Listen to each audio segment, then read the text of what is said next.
person I decided to do my presentation on is Jennifer Doyle. She is a registered nurse and a CLC.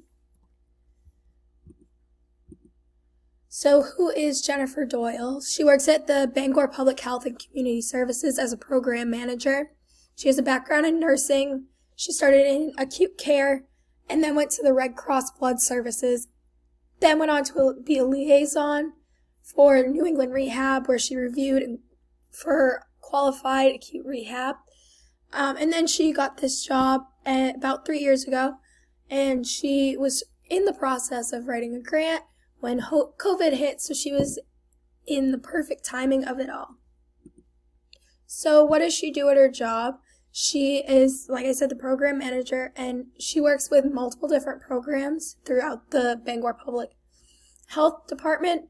So this includes maternal and fetal home care, immunizations between traveling and school-age children going into schools for it. They run a small STD program. They do everything and anything with COVID. They do a lot of outreach in the community. One thing that she mentioned was working with substance abuse infants.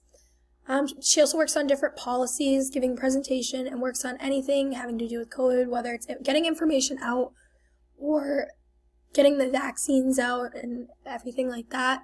And then she also works in homeless shelters and encampments. So the population she really works with is mothers and infants, school-age children, the homeless, and Bangor's general population. So when it goes back to the 10 essential services of public health, the first major one is assess and monitor population health status. That's through the STD clinics that she does with a lot of the homeless shelter and the homeless encampments. And then also she works a lot with COVID, as I said, that she really focuses on making sure that the Bangor community and surrounding communities are staying healthy. So another program that she works on is addressing health problems is through the immunizations. She works with those who are traveling, as well as the school-age children and homeless shelters and everything, to make sure that everyone is up to date on their vaccinations so we can prevent any major health issues. Another one is implementing policies that impact health. Like I said, she wrote her first grant before COVID actually hit and was in the process of getting it approved when COVID hit and everything.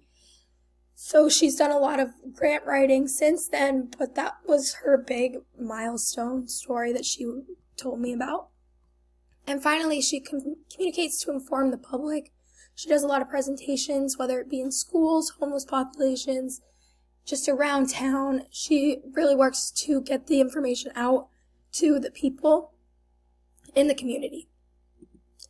So my big first takeaway was she mentioned that you don't have to have one specific career choice or path. She mentioned that she was a part of many different programs that she loved, like the maternal and fetal health care and the immunizations. So it was interesting to hear her side of things and make sure that I knew that it's possible to have different passions and to pursue those passions. Another thing that she talked about, which is my takeaway too, is she talked a lot about the issues and challenges that she has when it comes to public health in Maine. So in Bangor, we don't have much transportation. It's a lot of people moving outside to suburban areas, so it's often takes a while to get into town, so it's hard to make a real impact with it being so rural. And most of the grants that she mentioned were often geared towards the less fortunate, so they don't have the means and the transportation to actually show and affect the people in the surrounding communities of Bangor. And that is all I have. Thank you.